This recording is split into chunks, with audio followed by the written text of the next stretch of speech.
speaker, writer, and blogger with several articles published in the Genealogical. I can't say that word. That's okay. Journals. And she serves as the program director for the Hamilton County Genealogical Society. So she's come across the river to give her speech today, or her presentation about the tragic lives of Lucy Cronin and John and Lucy Cronin. And I hope you all enjoyed. She's quite professional. Thank you. Thank you. And I will try to speak loud, as loud as I can. Okay, so let me see if this will interact here. So far, good. Okay. I, as she said, have been doing genealogy for about 16 years. And of course, you start out with your own family. And like any good genealogist, as I put up there, they always say, look for the older members of your family, talk to them, see what you can find out. First call I made was to a cousin who was 16 years older than I was. Okay, no mind. I'll do the best I can. Okay, and I started to ask her what she knew, and we both knew this. We had a grandmother who was very, very closed-mouthed. When she died, people thought they knew her birthday, because it ended up the one they thought that it was. When they would question her about when was her wedding anniversary, she'd never tell them. It was so bad that I would hear older members of my family whispering about whether or not my grandmother and grandfather had ever married.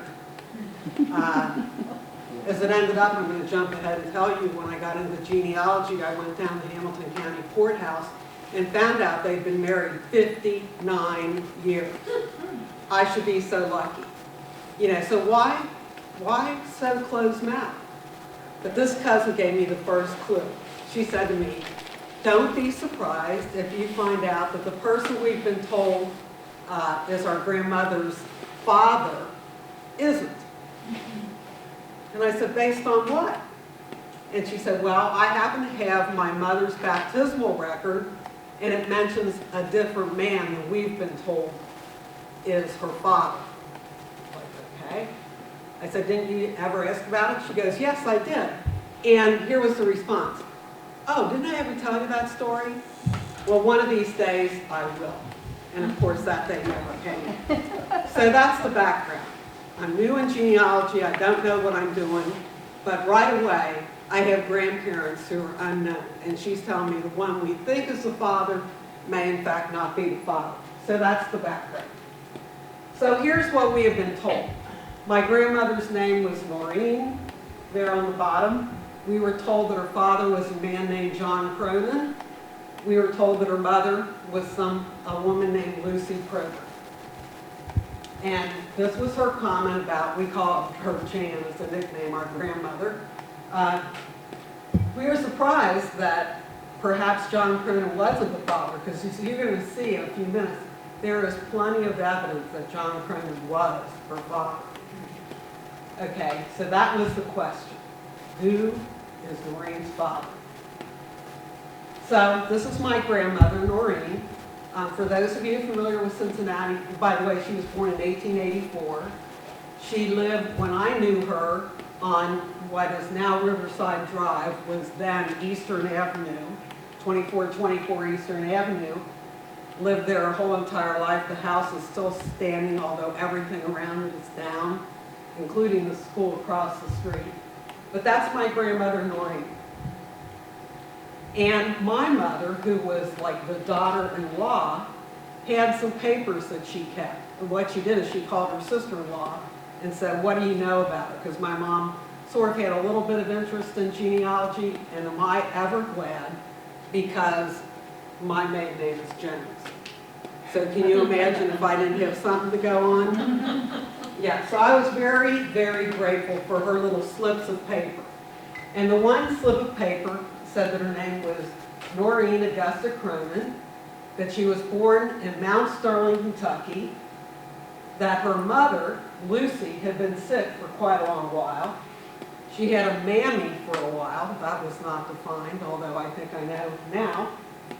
At one point, she moved to Lexington, Kentucky, and the record said that she went away to school because her mother was ill. So those were the little notes on the scrap paper I had from my mother. So here was the basic research question. Who was Noreen's father? Was it John Cronin or William Daly? And I'll show you in a minute why William Daly was the other prime suspect. That was my brick wall, went on for, believe me, 10 years. So here's the evidence. I got to tell you what I did one time. We sort of had one of those informal family reunions, and by then, I had a lot of this evidence, but I didn't know who her father was yet. So I'm sitting there going through it. Okay, here's this, John Cronin, this side. Here's this, William Daly, as you'll see. And then I asked them who they thought her father was, because we really didn't know then. But this is the evidence I showed them. First of all, this is a very light-colored census. In fact, it's so bad that the people on Ancestry thought Cronin was brown, so I had a hard time finding it. But thankfully, they lived in a small town, Mount Sterling. There's John Cronin with the arrow at the top, his wife Lucy, the first 4 children, I think it is. She was pregnant with the 5th. By the way, my grandmother was the 6th and final child. So there they are in the census, but it was in 1880. She wasn't born until 1884, and we all know what happened in 1890. Okay, so here's the transcription down below. And oh, I'm sorry. In 1890, there was a census, but it was destroyed. Oh. So everybody that does research in this time is so sad. Because think how easy my life had been if I could find her in an early census. Yeah. Yeah. So you can forget that one. Okay. Also, I looked her up in the city directory. I knew as a young woman she had come from Kentucky. Several of her older siblings were living in Cincinnati. She was 2. You can see down here that she's listed. It says as a check clerk. I understand that she worked downtown and people would come in and leave their hats, coats, things like that. That's what they meant. And she's listed as Cronin. Okay? Here is her death certificate. So clearly it says that her father is John Cronin, her mother is Lucy Cronin. Here's the death notice in the newspaper. Noreen Cronin, beloved wife of Charles F. Jones, my grandfather. If you've got all this evidence, as I've joked with my friend over here, I could have got this by the DAR. I mean, looks pretty good, doesn't it? Only then, this is what happened.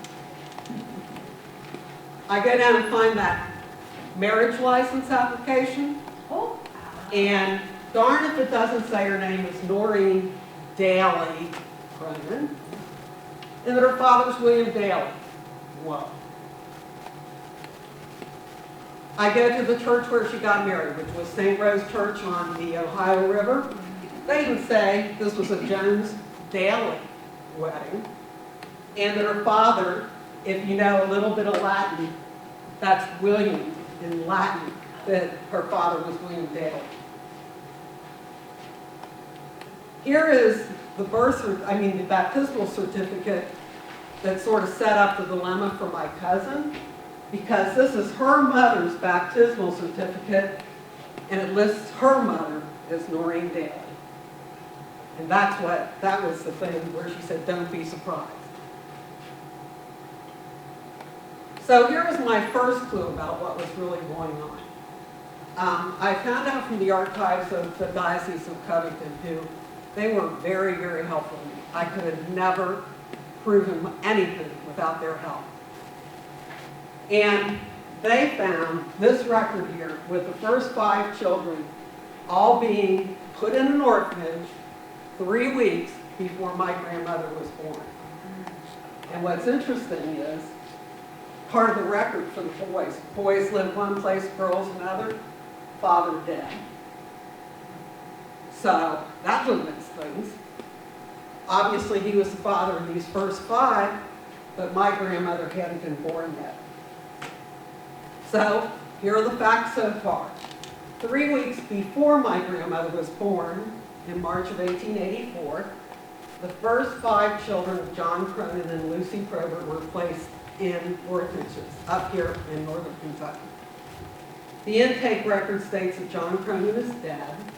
Nothing is mentioned about the mother, and there was no record at the archives that said that after my grandmother was born that she joined her siblings in an orphanage.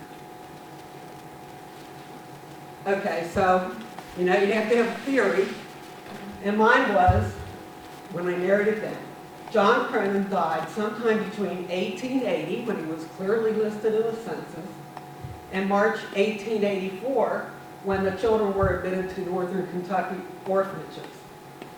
So then I thought, okay, what are the possibilities? I decided that Noreen's mother remarried a man named William Daly, and that she chose to use the surname Cronin when she moved to Cincinnati as a young adult, at times living with her half-siblings, who were all Cronins. So I thought she just sort of kept that name. As we know, back then, that kind of thing happened a lot. So I figured this is what I needed to prove. I either had to prove that John Cronin was already dead at the time of Noreen's conception, or find a marriage record for Noreen's mother, Lucy, and the second husband, William Daly. Because there was a gap of like 4 or 5 years, you know, between the youngest sibling and my grandmother's birth. So that was the theory I was operating on. Believe me, I could not find a marriage record. Boy, did I try. So I thought, well, the only thing I can do is investigate what I can find out about this John Cronin. Where and when was he born? Where did he live? Since my grandmother was not alive at the time of the 1800s, oh, that should be 1880. 1880 census, what evidence existed for her birth? And was there any evidence for his death? That is not a real newspaper, I just framed it in there. This is a picture. Don't you love it? Yeah. So after 9 years of searching, I cannot tell you the whole rest of the talk. Sometimes I describe this talk as how to make use of historical newspapers in your genealogical searches. Because as you're going to see, everything I found out was in the newspaper. And this is the first thing I found. In the Millersburg, Kentucky Bourbon News, and by the way, this is a picture of a building in Mount Sterling where I believe my grandmother, my great-grandmother may have lived, because the jail was right here, and some of the records indicate the two were connected at the time. Her father was the jailer in Mount Sterling at the time. So it says here, Deputy Marshal Cronin, that's my John, of Mount Sterling, shot Richard O'Connor in the left side and arm in his grocery in Mount Sterling. Now, I had trouble understanding this at first. John, was it John? Richard O'Connor ran a small grocery store. My guy comes in and starts shooting him. He was a terrible shot.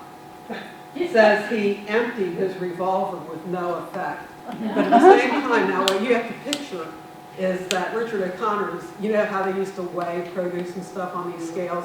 He's taking the weights and throwing them at this guy. Okay. So that was in 1881. That's the first thing I found. Well, I emphasize that was 1881. Because now it's 1882, a year later. And these two guys really did not like each other. Yes. And it says here, because he didn't manage to kill him, John Cronin and Richard O'Connor had a difficulty which resulted in Cronin shooting and wounding O'Connor. It is believed fatally. So this time, they're acting like guy's not going to make it. But I love the newspapers. He made it. And I love the description of the stuff. You know, these old newspapers are so great, right? It says he fired 6 or 7 shots, 2 of which took effect in O'Connor, one in the left side and the other in the right area. The wound in the side is dangerous and likely to prove fatal. The other is a light flesh wound. And you're trying to figure out what was their problem. Well, as it ends up, It says that good old John Cronin shot this guy because he had insulted his wife.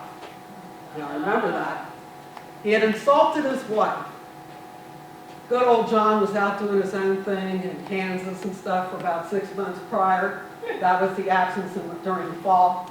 And apparently this guy insulted my great-grandmother when he came back. And then we go on here. I love this. They're trying to figure out in the town what the heck's happened here. And I love this. The statements of the participants are so divergent that we cannot attempt to give any further particulars. Okay, so nobody's giving us Collided on the street. right. They're not giving the straight story. I know some other things too. Yeah, see, you know, I used to teach school 5th and 6th grade. At that grade level, the big thing to do is go up and sort of brush against somebody. Yeah. Now, picture 30-year-old man, 22-year-old guy, and they're doing the same thing, you know, on the street. I thought it was also interesting that John Cronin was Irish, and they hated the Irish. If you really want to have fun, go down to Mount Sterling and read their newspapers and see how they discriminate against the Irish. Their big concern was they didn't want them to get any power in the voting booth. So they were doing everything they could. That's important background to know because when you read this, why golly golly. Judge McKee, he's Irish. They all stuck together, they had to, right? And it seems as if good old Judge McKee, still being unable to serve, they had to put another judge in there. There was no way he wanted to be the judge for this case. And as we go on, now we have the trials, and you know, trials were the next day. We didn't mess around. So there was the police court. It was occupied all day Monday for the trial of John Cronin for wounding Richard O'Connor with intent to kill. That's what he was charged with. It's either, I love this. The court adjourned to the house where the wounded man is staying. Let's go look at it and see. How hurt is he? He was very feeble and could scarcely give his testimony, but he's in no immediate danger, but the doctor said he still may have serious trouble. Okay. John Cronin was the policeman, right? Yeah. I'm I'm going to tell you right now, he was a bad man. Okay? I'm going to tell you that right now. The other thing is, this was a clear case of patronage. I mean, the father-in-law, you know, the guy comes back in town, my gosh, he's got 5 children, he's got to work, I'm the jailer, I've got political connections because you had to be voted to that. Let's make him deputy marshal, get him out of our hair, whatever. So he's deputy marshal, but like I said, I can tell you, not a good guy. And as we go along, we find out that even the substitute judge said the defendant had acted too hastily, and there were very good reasons for holding him over to await the action of the grand jury, but he sort of downgraded the charge because he didn't think they had proven malice aforethought, and so they changed the charge to unlawfully shooting. His bail was fixed at $300, and let me tell you, Money. that was a lot of money. He was just a hot-headed guy with a gun. Yeah. So, notice this, Patsy McNamara, another one of the good Irish people, came up with $300 bail for this guy. But there's more. The whole story kept getting worse, I'm telling you. In the jaws of death. An occurrence as startling as it was sad shocked the entire community Saturday night. Why? Because good old John, he's beginning to think, I'm in trouble now. So he tries to commit suicide. What I love is how he tried to commit suicide. You'll see why I think he's a little jerk in a minute. Okay? He said he really didn't have any reason to live anymore, so he tells his wife, his poor wife, that if he had the blues, he was going uptown to get drunk. Just what he needed to do. She begged him not to do so and replied that if she would send up and get him some morphine, he would stay at home and go to sleep. Now, remember, you could buy morphine at the drugstore. Yeah. Okay, so she gets him some morphine. He takes the morphine. After he kindly washed and dressed himself. But gets even worse. Prepared for my day. Get this. Calling his little son to him, he said, "Come lay down on the bed here, for it is the last time you ever sleep with your father." Is that not a jerk? But the darn morphine didn't work. So they had to send for more. Okay, so they sent for more. I would love to know what a grain is, but then he went from 2 grains, got 6 more grains of morphine, which he took, this being the fatal dose. And she realized what was going on, sends for the 2 doctors. They worked on him for 25. Well, no, that's when he died. They worked on him for a while, trying to revive him. Couldn't do it. He's dead. Now, here's a problem. Irish Catholic. Yeah, they're not supposed to do that. Not only that, you think that Catholic Church is going to bury him? No. No. Oh, no. So poor wife with 5 children, absolutely poor. I love how it says he was a handsome man, about 33 years old, I guess, you know. He was a tinner by trade, although he had not worked at it since he returned from Kansas. His career had been checkered. At least. Yes. So it says about a month ago he shot a man in a street broil, and this man is still stretched upon his bed. That's poor Richard O'Connor. All right. So the wife gets the body. By the way, wife is Baptist, right? She could care less. I'm trying to be the faithful wife.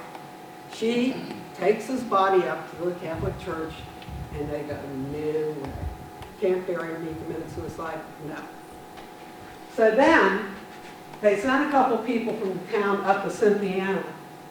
And you have to remember, see, this is all by horseback. Okay? So they go up there to tell Dad he died and what the problem is with the burial. So he arrives here Sunday afternoon, and they decide they're going to take the remains to Paris for burial. Paris, Kentucky. Right. Yeah. Oh. Bourbon County. Yeah, Right. that's Right. Bourbon Oh, yeah. County. It's about a 15-minute drive by car now. And the family, the Cronins had a lot there, and other Cronins had been buried there. So that's what they decided they would do. Then it says, many are the motives assigned for suicide, but the immediate cause will be shrouded in mystery. And I love this. Some more Irish went around and collected $35 for the family, which is in indigent circumstances. So poor Lou. You see we got a column here where it says burial number 1. He comes back. So here's the first one. He says, no. Yeah, they won't let his wife bury him in Mount Sterling. So they take him up to the family plot in Paris, Bourbon County. And they think they're going to have no trouble. Oh, I love this too. This is one of the ways he made his living for a while, by exhibiting some children that they refer to as the Scaly brothers. I mean, what you can't find in newspapers, right? So they take him up there. The priest says, no way you can be buried in the family plot, but we've got this nice pauper's lot right outside the cemetery. We'll put him there. That's what they do. Dad finds out about that. Dad, I see it's talk about my other great-grandfather too. Unpleasant wrangle? No kidding. Because when you look here, along comes the family down here who digs the body up, puts it in the family plot. They get finished about morning, and as they do, let me see if I can find where it is. But one of the guys that was sort of a caretaker of the church saw what was happening, went and told the priest. Priest says, no way. They dig him up again and put him back in the plot. Okay? Yeah. It says, the sexton saw the men at work this morning and reported the fact to Father Barry, who will either have the body removed at once to his first place or, initiate suit in this April term of the circuit court with the family over this. And as we go on, later, the body of John Cronin was exhumed this evening and placed in its former grave. Cronin's brother was present. No violence was offered, but it is thought more trouble will follow. And of course it did. That's fun. Oh, yeah, yeah.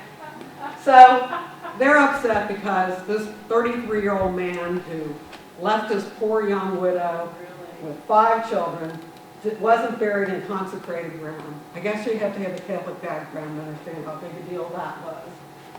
And so they came down here, and somewhere in here it talks about the bickering between Cronin's friends and the sticklers for church rules. Both parties stubbornly declare their determination to carry their point, and thus the matter stands, and it may have been by legal decision. But we're not over. Exactly. That created Martin Luther. Huh? Yeah. So now, and you have to realize, these friends come down on horseback. Let me see if I can see. Wow. Yeah, I'm trying, one of these articles, I can't remember which one at the moment, good old John Cronin's brother James got down there, church members were gathered in the church, he cussed them all out. You know. Meanwhile, I love that it said the priest got so frustrated that he sent a telegram, remember what times these were, up to the Bishop of Covington and said, what do I do? And he said, no way you can stay there, out he goes. Okay, so with all this mess going on, the priest, I think, came up with what he thought was a reasonable solution. He said to the family, you can leave all the Cronins that are buried here. We'll give you your money back, you know, so you can take him somewhere else. But we are not going to bury him in this plot.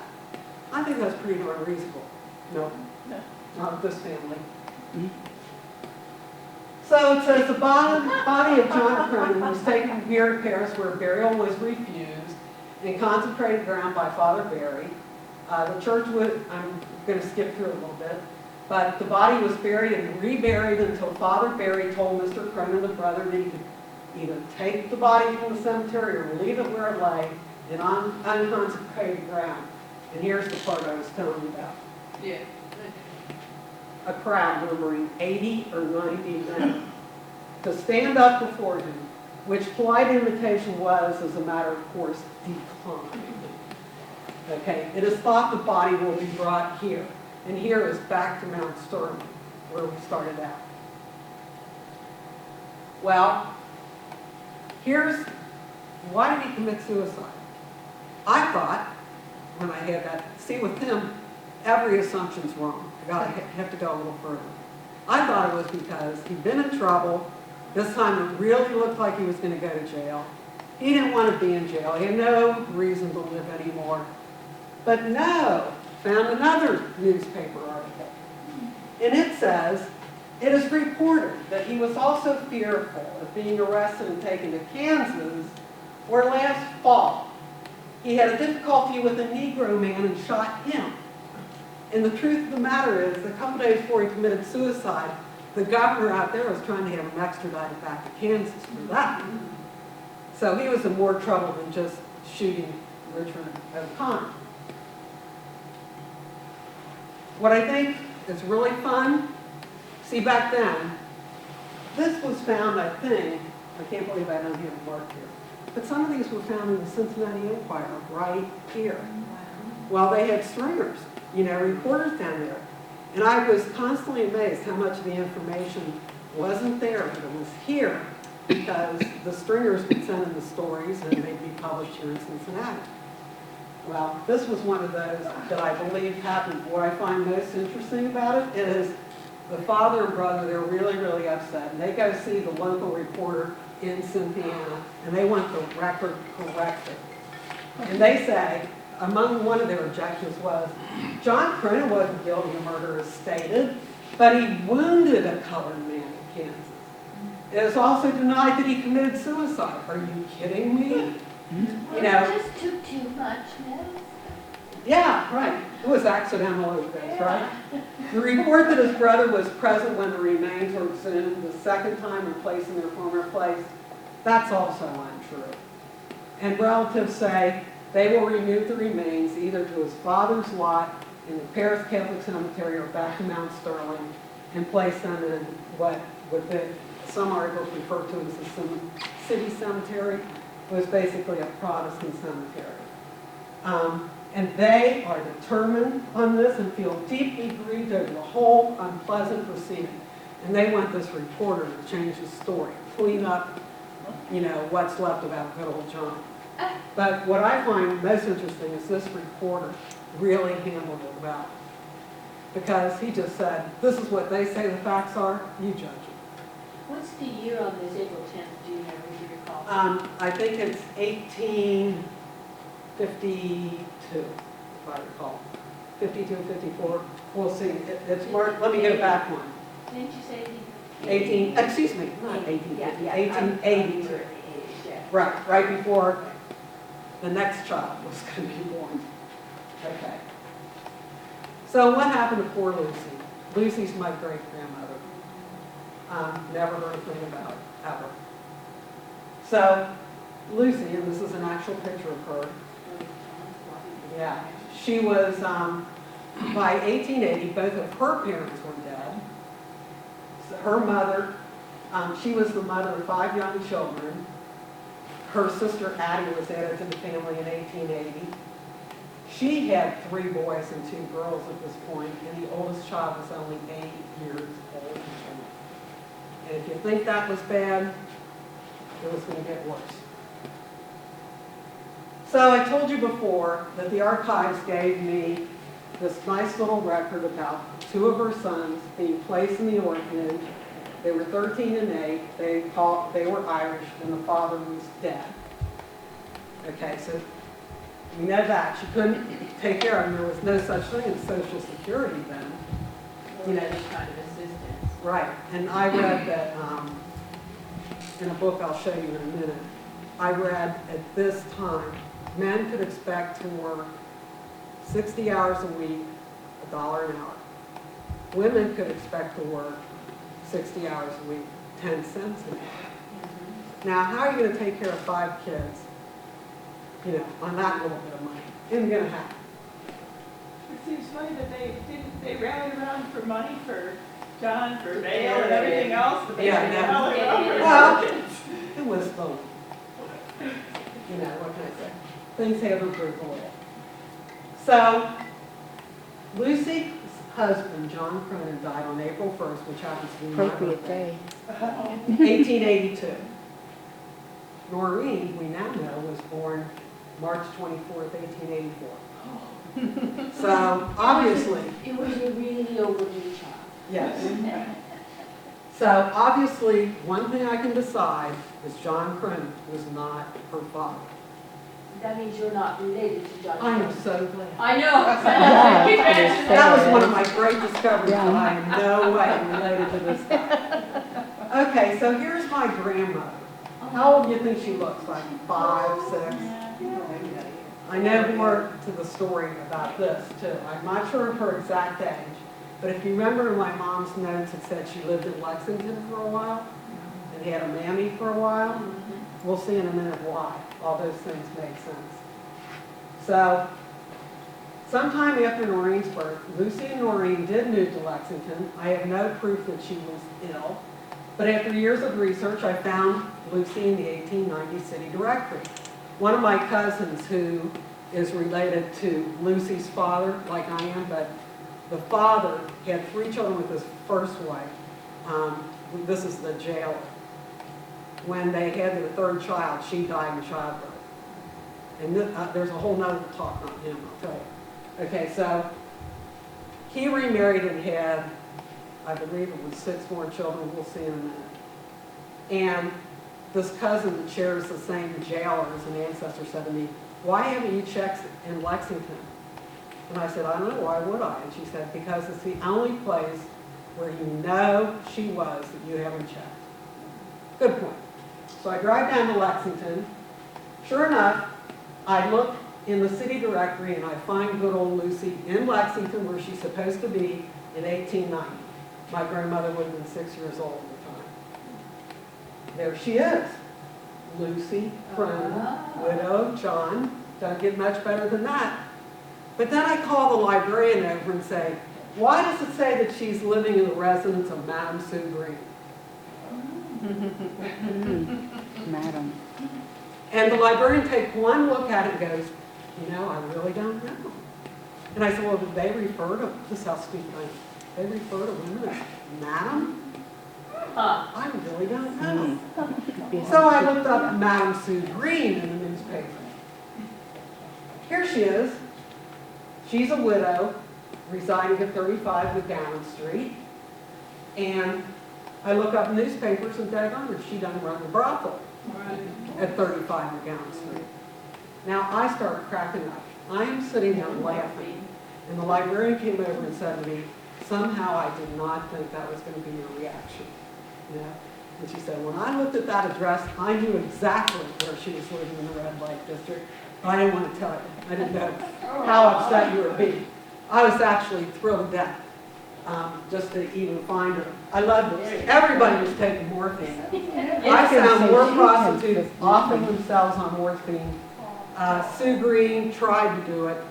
They were able to say, Using electric batteries. yeah, And you know, that's kind of scary.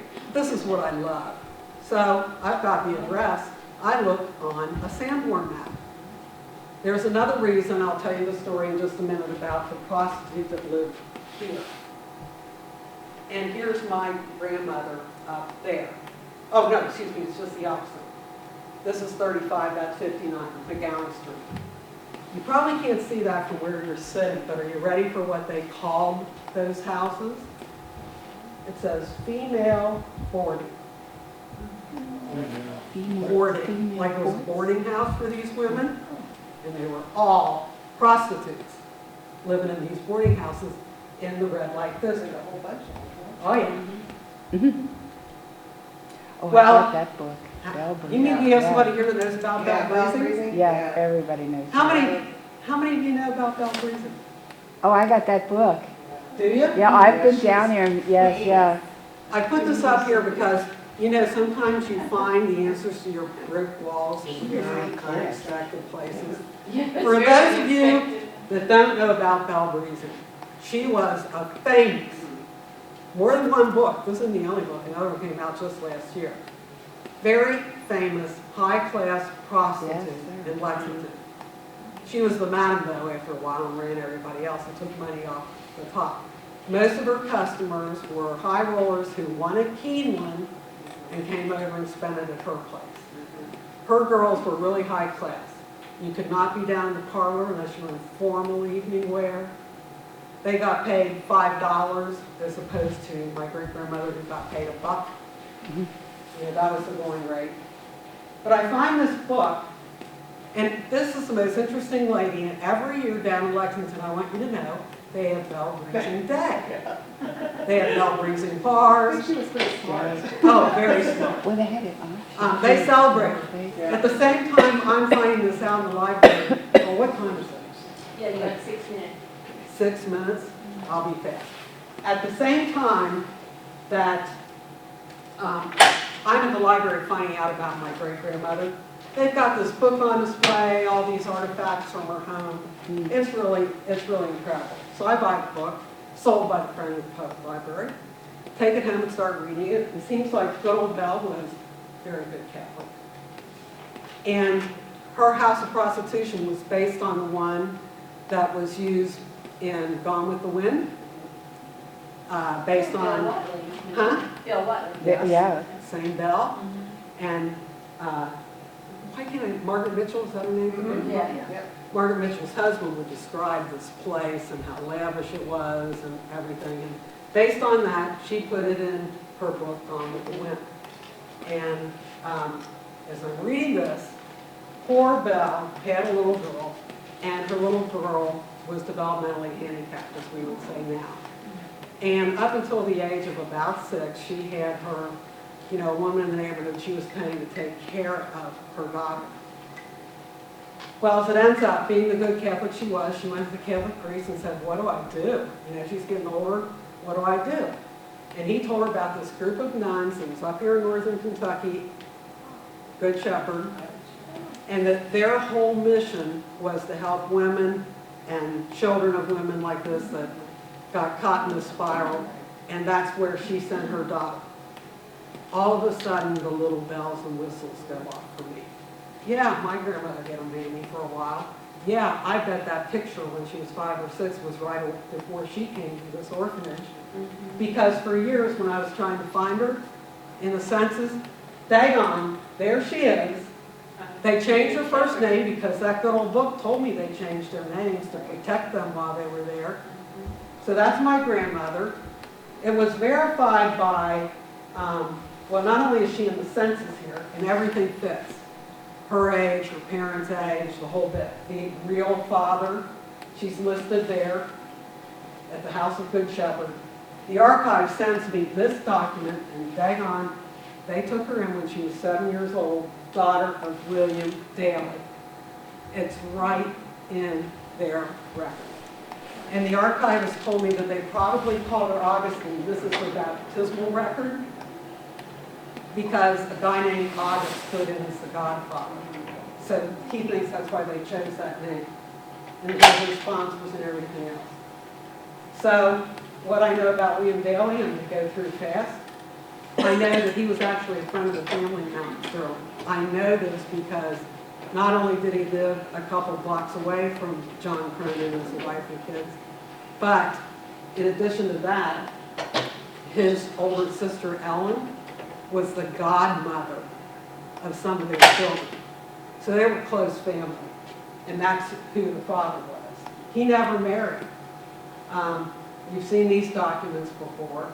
I did find newspaper articles on him because in Mount Sterling, when you got sick, many times you came to Covington to the hospital. And so it's printed in the Mount Sterling paper that he was seriously ill because Sister Ellen came with him. Then later he died. And I have his death certificate. Interestingly, he was single, stayed single. Says he died of cancer of the liver, and that he was a dancing teacher. Okay, so this is it. I got all of this, and this is what I want you to know, by using historical newspapers. As you can see, all these articles were in the Cincinnati Enquirer, but none of it happened here. These articles, there's something called Kentuckiana Digital Virtual Library. Article after article I could find on him by searching that website. Here's some other ones from Chronicling America, which is a free site where the government has worked with libraries to scan newspapers and put them up there, and they're free. Found a lot of the information there. So the end result is, this is my grandmother, those pictures. I think this was probably when she got married, in all honesty. This is a family they had, it says -1, because they went on to have one more daughter 6 years later. This is my father, and then a handsome family. Everybody did great, and I still have a few remaining questions I want to find. Where's John now? Yeah, I think I know, because I did find that newspaper article. I know where Protestant Cemetery is. But I want to know, did Lucy and William like each other? Did he ever acknowledge his daughter? What happened? Here's the sad thing. I don't know what happened to Lucy. And they use stage names a lot, like Belle. Yeah. Those weren't their real names. I can't find a death. I don't know where she's buried. I don't know how long she lived. But I can tell you that all 6 children grew up in these orphanages and ended up being productive, good citizens, and my grandmother was an absolute delight. So anyway, that's my story of the tragic lives of those two. I'm just saying, use those newspapers, okay? Thanks a lot.